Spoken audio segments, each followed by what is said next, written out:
Hello കൂട്ടുകാരെ, നമുക്കിന്ന് കുറച്ച് മീൻ പറ്റിച്ചാലോ. അതിനായിട്ട് പരവാന്ന് പറയുന്ന മീൻ വെട്ടിക്കഴുകി വൃത്തിയാക്കി വെച്ചിട്ടുണ്ട്.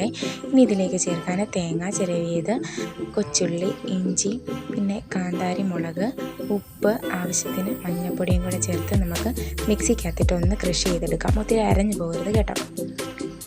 അതിനുശേഷം നമുക്ക് ഇതിലേക്ക് കറിവേപ്പിലയും വെളുത്തുള്ളിയും കുടംപുളിയും കൂടെ ഇട്ട് കൊടുക്കാവേ. അതിനുശേഷം നമുക്ക് മീനും കൂടെ ഇട്ട് ഒന്ന് മിക്സ് ചെയ്തതിന് ശേഷം അരപ്പരച്ച ജാറുണ്ടല്ലോ, അതിലേക്ക് കുറച്ച് വെള്ളം കൂടെ ഒഴിച്ച് നന്നായിട്ട് ഒന്ന് മിക്സ് ചെയ്ത ശേഷം ഈ അരപ്പിലോട്ട് ഒഴിച്ചു കൊടുക്കാമേ. ഇനി തല്ലിപ്പൊത്തി നമുക്ക് അടുപ്പ് വെച്ചാണ് ഞാൻ വേവിക്കുന്നത്. അപ്പോൾ ഇതാ നമ്മുടെ മീൻ പറ്റിച്ചതൊക്കെ സെറ്റായിട്ട് വന്നിട്ടുണ്ട്. നിങ്ങളിങ്ങനെയാണോ ട്രൈ ചെയ്യുന്നത്? ഇങ്ങനെയല്ലെങ്കിൽ ഇങ്ങനെ ഒന്ന് വെച്ച് നോക്കണേ. അപ്പോൾ എൻ്റെ ഈ ചാനൽ കാണുന്നവർ സബ്സ്ക്രൈബ് ചെയ്യാൻ മറക്കല്ലേ കേട്ടോ. സബ്സ്ക്രൈബ് ചെയ്തിട്ട് കാണാൻ ശ്രമിക്കണേ. അടുത്തൊരു നല്ല വീഡിയോ ആയിട്ട് കാണുന്നവരേക്കും ടാറ്റാ ബൈ.